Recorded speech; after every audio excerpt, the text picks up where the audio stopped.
Now, it's time for our first session, and what we are going to learn today is how to prioritize.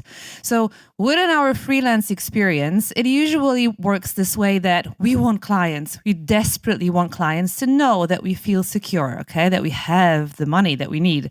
But once we have them, and when we have too many, we have another problem. I always say it's a good problem to have such a problem that we have too much work, but that is draining as well. Sleepless nights, stress, how to prioritize, whenever, it's a funny joke. I mean, people who know me, they know that I do it. I'm just going to share it with you right now, but it's kind of dramatic.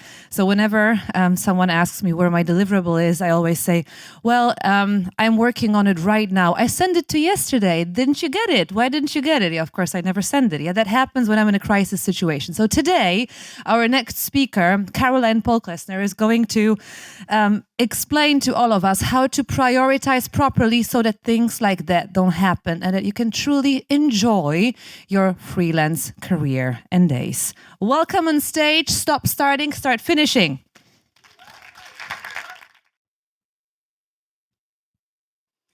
Everybody always asks me, Caroline, I've got so much stuff on my plate. I've got 3 client projects I have to work on. I've got invoices to chase and new clients to acquire. I've got taxes to file, and I kind of want to redo my website, and my Notion space needs some updating as well. Where on earth should I start, and what should I do to feel less overwhelmed? So I'm here to answer these questions for you today, and I'm very happy to be here. And I'm happy that you guys are here because I want to start with a couple of questions for you. So please clap your hands. Do not raise them because we want to get energized here. Clap your hands if this resonates with you. Who here writes to-do lists? Solid. Honestly, who doesn't write to-do lists? Who here writes to-do lists and then looks at them and just says, "Fuck, it's so much stuff to do. Oh no, too many things." Yeah, and who here has worked a full 8, 9, 10-hour day and then looked back at it and thought, "Ah man, I've just been productive for like 2 hours." Yeah, I know the feeling, and I'm really happy to be here today because that's what we're going to tackle. I'm going to answer these questions for you, and I'm going to share a framework with you that I've developed over the past couple of years of freelancing. It's going to help you get a grip on where to start and what to prioritize and really figure out the stuff that really needs to get done so you move forward. It's helped big companies and small companies. It's helped friends and freelancers that I've coached. And I'm happy to share it with you today. But who am I? I'm Caroline, with a very complicated last name, so we're just going to skip that over for now. I'm Caroline. I'm a freelance PM and process expert. I'm Hamburg-based, and before I started freelancing about 2 years ago, I worked in various different companies of various different sizes and stages. I very adoringly call this my patchwork CV, because literally I think I spent 4.5 years working in overall 6 or 7 different companies, which is a lot. I realized that. Self-employment came out of nowhere. And during that time, like I said, I worked in companies of very different sizes and very different stages. I also studied in Germany, in Italy, in Denmark, in Canada, and in the UK. And I'm not trying to brag here. I'm just trying to tell you that I saw dysfunction in many languages, in many industries, and in many team sizes. And it bothered me so much. You cannot imagine how much it bothered me because I am an organization nerd. And really doing unstructured brainless work goes against my nature. My favorite mess was actually doing my master's in Italy. I came from a super small German university, like 1,000 students. And the culture shock in itself to move to Milan, which is a massive city, and then go to a university which has like 30,000 students was a thing in itself. But then also, like, I love Italy, do not get me wrong. But I think in the 2 years that I spent there, I aged about 8. It was insane. This unstructured was crazy, but I mean, it's Italy. What can you do? Like I said, I despise unstructured brainless work, and I despise it so much that I've made a business out of it. I'm now the person who sees the system behind the mess. I get called when shit hits the fan, and when processes just are so unstructured that nobody can see through them anymore. That's when I come in and I sort that stuff for you. And I also want to share with you today my knowledge. I have to remember to click. Everything I'm sharing today is from personal experience. I want to share my knowledge with you, not just from the past 2 years of freelancing, but also from the past 5-10 years of being a student, being employed, and seeing the destruction and helping people figure out their stuff. I'm going to share, like I said, the framework. And the thing is that I know what a full to-do list looks like. We've all had it. I mean, you've clapped earlier. And I also know that a full to-do list can feel completely overwhelming, and in the worst case can lead to choice paralysis, which is when you know you should be doing something, but you don't know what to do, so you do nothing. It also leads to procrastination, which is also not fun. And as a freelancer, that's the worst thing that can happen to you, because you can only depend on yourself. And if you don't work, then no one does, and you don't get anything done, and you don't make any money. So this is what we're looking into today. Let's start with the situation we all know. You are a freelancer and you set out to work on your new lead funnel draft, which is exciting. You've been looking forward to working on this. You've made some time in your calendar. And then a client Slack message pops up and you say, okay, well, I just take care of this really quickly. And then you spend the whole morning going back and forth from your new client, from your new lead funnel to the client Slack message, back and forth, back and forth. In the end, you probably fixed the client problem, but you didn't get anywhere with the funnel. I'm probably very sure that all of you guys know this. And we also heard yesterday, I think in Judith's talk, she said it takes about 23 minutes to regain focus after you've lost your train of thought. So this also plays into this. It is annoying. Another situation, another example. Imagine this is your calendar on a random Tuesday. It's nice, right? You've got 2 client meetings, super chill, one at 10, one at 3. And theoretically, you've got all this work, all this time to get work done. Any work, really. Any work, right? But in the end, you look back on your day and your day actually looked like this. You start at 8 a.m. with breakfast, get fueled for the day, super fine. You check email, Slack, and Instagram because that's what we do in the morning. And then you get pulled into the latest client crisis, which in my case means talking to the client, talking to the developers, having them figure out what needs to be done, and then get the ball rolling with the developers. Then you have the client weekly, which bonus points if it's a different client, which we all have probably. Then, because it's already been kind of a stressful morning, you recover from the weekly, you take a quick break. And then you set out to do what you're supposed to be doing, which is write the new project outline for a new client that you're trying to close and that's asked for a more detailed project outline. You get an email. And in the email is an invoice. And because you're a good freelancer, you pay that invoice right away, which drags you into accounting for 30 minutes. Afterwards, it's 12, you're hungry, you have a protein shake, and then you once again sit down to work on the project outline. However, while you're working on that project outline, you realize, man, this is something that should absolutely be on my website. So you start working on the website draft. Then your developer pings you and says, hey, Caroline, can you please look at something that I finished and I need feedback on this right away. Okay, let's do that. Then, for God knows what reason, you start a load of laundry because why the fuck not? Then you go back to email, Slack, and Instagram because it's only 20 minutes until the next kickoff and there's no point in starting anything new. And after the kickoff, you do your well-deserved lunch break in your stupid little walk for your stupid mental health, which is also very important. You sit back down to do some research for the client project. And then you realize, shit, today's Tuesday. I'm supposed to be posting on Instagram. So you get dragged, not Instagram, LinkedIn. You can also post on Instagram. You get dragged into LinkedIn for half an hour. And then it's 5:30 and you have to get ready for the gym because your gym class starts at 6. You have, this was a lot. You have your breaks in green, which is super fine. Take your breaks, get refueled. And then you have, all the client work, all that what is billable in orange, which is also good. You're supposed to be working on that. That brings you money. The stuff that you should be working on, however, to bring you the next client is in orange. Is in yellow. I'm sorry. Colors, it's early in the morning. Busy work is blue. You may get paid for sending an email, but you will for sure not get paid to look at LinkedIn.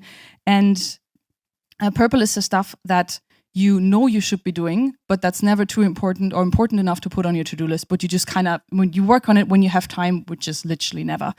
This is a mess, an absolute mess. You get nothing done. The client is probably happy, but for your own stuff, you gain nothing, which is ridiculous.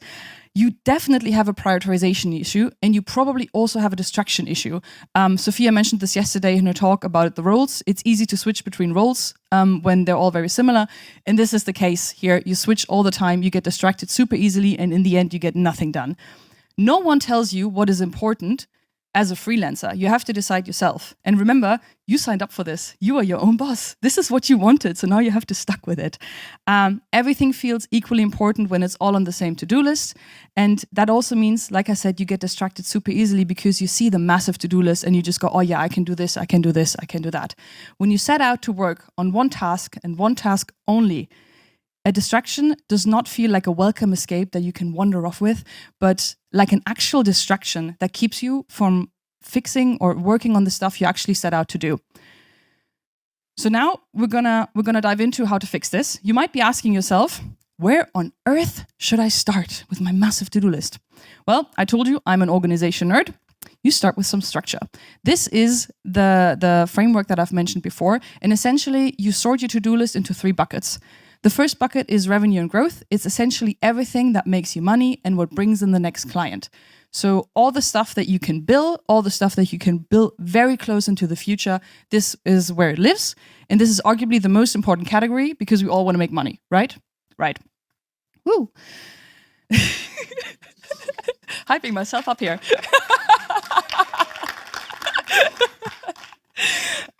So like I said, everything that lives here is client work. The client sends you a message, sends you an email, there's a deadline that needs to happen, a project that needs finishing. This is where this lives.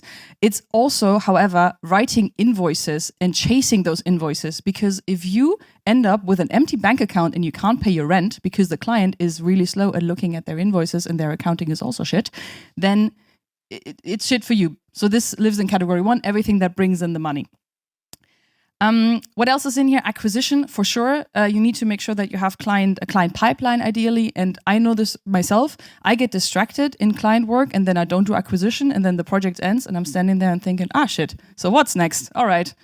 Hey, Paul from Unico, do you have another project for me? Yeah, happened many times. Can tell you, Paul is sitting here in the first row, so I can make that joke. It's also creating a lead funnel for attracting new leads. That's also important in this category. And in bigger companies, it's fixing your sales process. It's training your sales team to make them more sales. It's something that needs to be done to immediately generate more revenue. The second bucket is maintenance. What keeps everything running smoothly? What supports you in your business actions? I also call this what does not upset Finanzamt, which means all things accounting, all things taxes, all things Umsatzsteuervoranmeldung, which is an exciting thing to do. We learned yesterday from Manuel from TaxFix. And the stuff that you need to do in order to keep your business running. It's literally maintenance. It's important, but it's not directly revenue generating. And it has an impact, but not directly. So there you go. In my case, it's also admin, all the things that need doing, possibly switching a domain that I've been looking forward to, whichever. It's setting up a database. It's setting up a CRM to help you focus help you make your acquisition more strategically. And in bigger companies, it's, for example, a KPI dashboard, so you know in which direction to go over the next quarter, for example. So this is, like I said, everything that's revenue generating, but not really directly, but adjacent. And here I want to take a second to talk about deadlines, because deadlines normally also live here in this bucket, in the maintenance one. Like I said, Umsatzsteuervoranmeldung is a thing.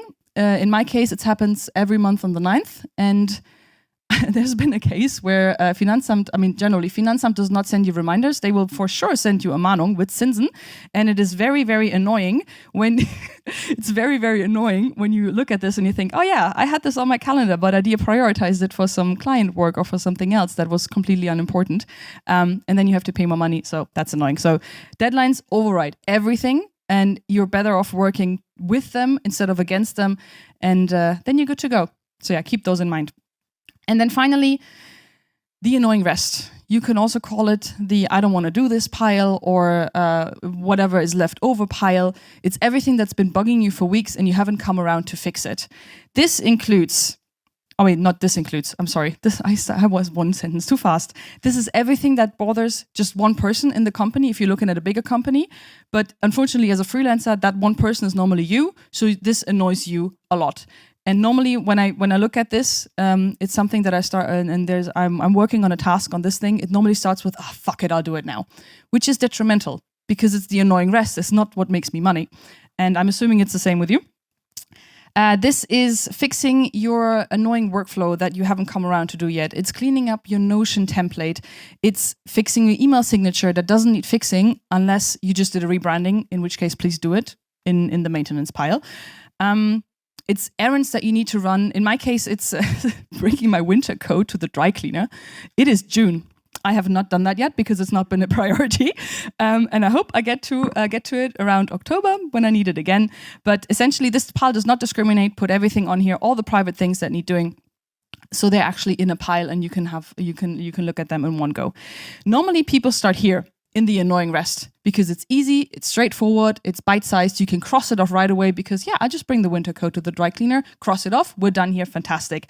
However, this doesn't bring you forward. It's annoying shit that keeps you from doing the actual work that needs to be done. And what this also tells you, if the annoying stuff is easy to do, but revenue and growth is not, then you need to kind of break down the revenue and growth stuff into more bite-sized pieces, because this should also be done very simple and easy to cross off, ideally.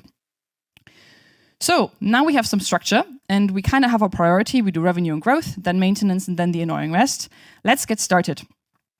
How on earth do you do that? That is a very good question. You start with a very straightforward brain dump, because normally about, I would say 25% of what is on your to-do list normally is 25% of what actually needs doing and what is otherwise floating around your head. And I can tell you, it's a massive relief if you just write down what is on your mind, on your to-do list, and you just write it all down, and it declutters your brain, and you're gonna feel so free afterwards, I tell you. Then you do a sorting into the buckets, and you do this with Headspace. Please, for the love of God, do not do this on a Wednesday evening between your last client meeting and your next networking event, because it's not gonna work. It's gonna be annoying. It's gonna suck. Ideally, you do this Monday morning with a coffee. I personally do this always on Monday morning before I start work, and I gladly get up a bit earlier to do this because it's going to sort your whole week, and the whole week is going to feel better. Then you write it down. Also, please, for the love of God, do not do the sorting every time you open your to-do list. Write it down. Ideally, I do this. I actually have 3 separate to-do lists, like physical separate to-do lists where I write things down, and it helps me just declutter my brain and get into the flow and not have to redecide all the time, because that's also brain fog, right? We don't want that. Then the fun part, you highlight what's next. So what I do is I take a pink or yellow or whatever highlighter, and I go through these 3 massive lists, and I highlight the 1 or 2 things that need doing right away. That could be the client work. That could also be, oh shit, Umsatzsteuervoranmeldung today. We do not procrastinate on this anymore. But it could also be you're out of socks and you really need to do laundry. So this should also be on your priority list for this day, because otherwise you're out of socks, and who wants that? This also ensures that you work on things on all 3 lists and you don't get distracted by the other things, but you only work on the stuff that really needs doing. So this has been a game changer for me, honestly. And then finally, the 2-minute rule. Manuel from TaxFix mentioned this yesterday as well. If it takes 2 minutes or less, you do it now. And if not, you add it to the to-do list, which could also mean do it never, but we don't talk about that here. In my case, it's answering emails that just need a simple yes or no answer. You do it right away, it's out of your head, and then you're good to go. So, what can I do to feel less overwhelmed? I know it's a lot already, but this is gonna be a lot calmer. No more memes, I promise. What can you do to feel less overwhelmed? First of all, you can ease your mind and make it easier for yourself by reducing mental friction. Have the lists ready on your desk, have them prioritized, sit in a space where it's easy for you to concentrate, to work on stuff. Just overall, have the sorting ready to go. Just make it easy for your mind to start going, because if the first step you have to do is figure out what you have to do, you're never gonna start.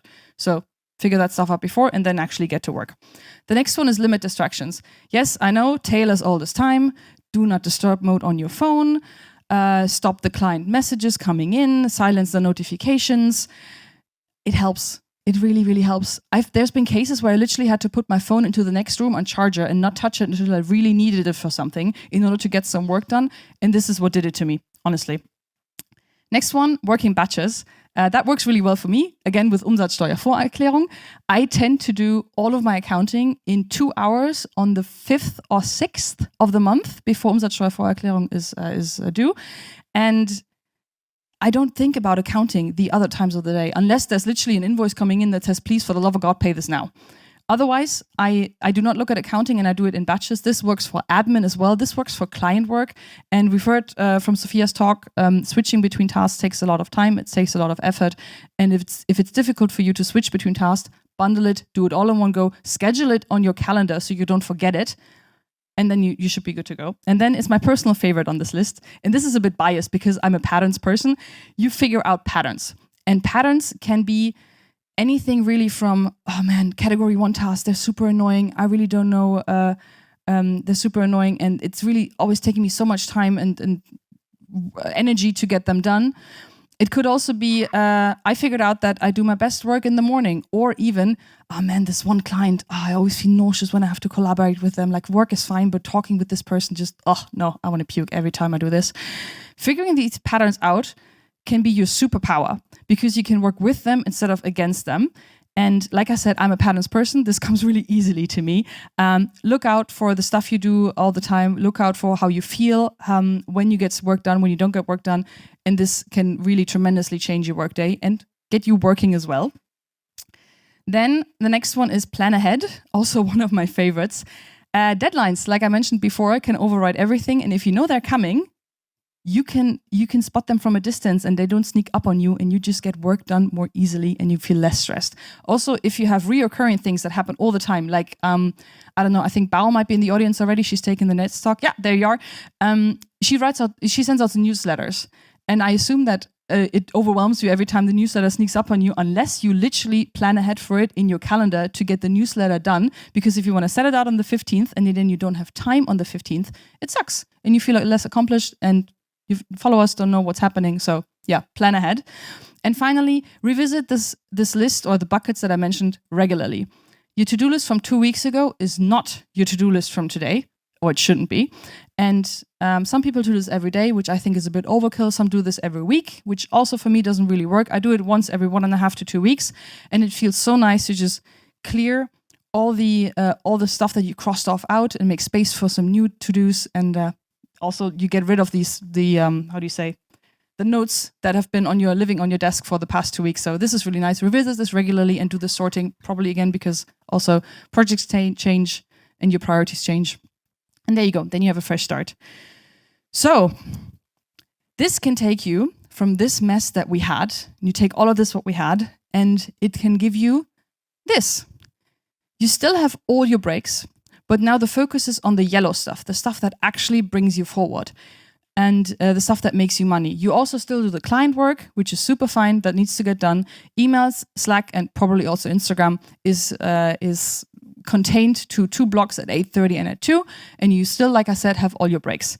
This allows you to get a bunch more stuff done, because not only is the client happy that you worked on their emergency, I'm just going to put this in parentheses real quickly, but you also got the project outline and research out the door. The new client is happy; they can start working with this. You're probably going to get your new new contract very soon. You also, which we didn't see in the old slide, designed and created a new lead funnel, because when you have a block of 1.5 hours uninterrupted, you can get so much stuff done. And instead of being surprised by LinkedIn at 5 p.m., you worked on your LinkedIn strategy, created some content, and scheduled this ahead of time for the next 2 weeks, let's say like that. This is a lot cleaner, and this is where I live normally, hopefully, ideally. And sorry. And what I want to leave you with today is that it's not about doing more, it's about knowing what to do next and working on the stuff that actually matters. I know that a full to-do list can be very overwhelming. I know this from personal experience, but with the stuff that I've mentioned today, with the buckets that I mentioned, revenue and growth, maintenance, and the annoying pile, you can really get a grip on things, and it can help you sort through the mess. And you can absolutely solve it. Your to-do list will never, never, ever be empty. But now you know where to start. Thank you.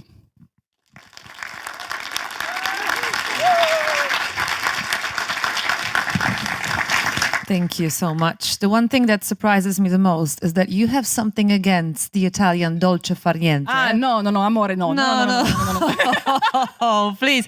I'm in that vibe. Like, let's have fun today. We're going to worry about that domani, right? So then you're super stressed out. Enjoy the moment. If I don't do it, I'm always busy. If I do it, I'm not busy today. I'm busy tomorrow, right? That's a good solution, right? Isn't it?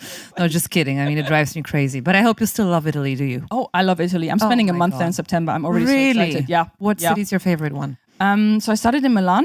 I've been to Rome just once, but I'm going to Ischia in the Gulf of Naples. I know. I've lived there for a while. If you've never been, go. It's beautiful. It is Ischia beautiful. is amazing. Yeah. You can see the perks of being Vesuvio in the background. It always stresses me out when I think about it, like what could happen if it disappears. So go as quickly as you can, as long as it's still there.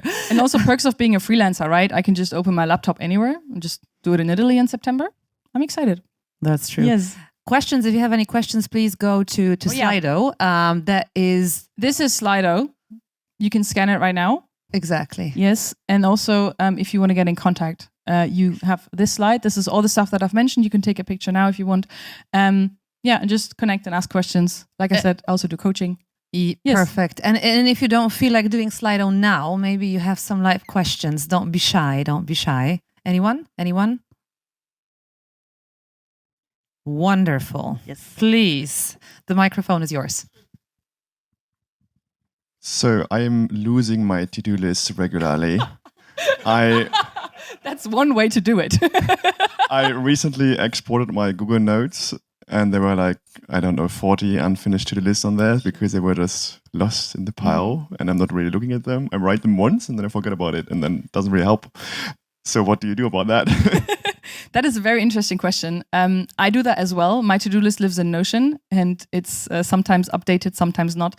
What really helps me is literally write it down on a piece of paper and have it on my desk at all times. Because as soon as I feel like I get distracted, I just look at the to-do list and I think, I need a break. But like I said, I need my socks to be washed. So now I'm going to use this break to do the laundry. So I always know what to do next. And so I don't fall into this rabbit hole of Instagram and stuff. If you have 40 open to-do lists, I'm assuming you tend to write a new one every time you have a new idea or like every 1 or 2 weeks. Start with the latest one and work from there. I wouldn't recommend going through all the other to-do lists because that doesn't make any sense. Don't look at a to-do list from 2 years ago. Work from there and literally write it down on a piece of paper. And if you're busy and if you're walking around, if you do go to co-working spaces, take a picture of the list. And you can cross the stuff that you get done later. And you can even take it with you if you want. That works.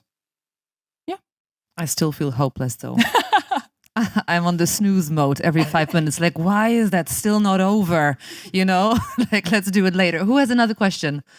Perfect. Can you please speak a little bit louder? Should I walk up or will you make it? I can walk up. Yeah, purple blazer. Yes. Did you guys all hear that?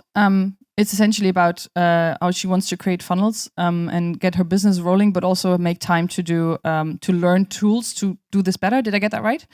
Yeah, I would say, that's a bit tricky because you obviously need the tools to get the revenue and growth going. But I would say it would normally be maintenance because it's learning. It's somewhat growing, but it doesn't directly make you revenue. So it's maintenance. But like I said, maintenance can be scheduled. And if you just schedule, I say just, like it's so easy.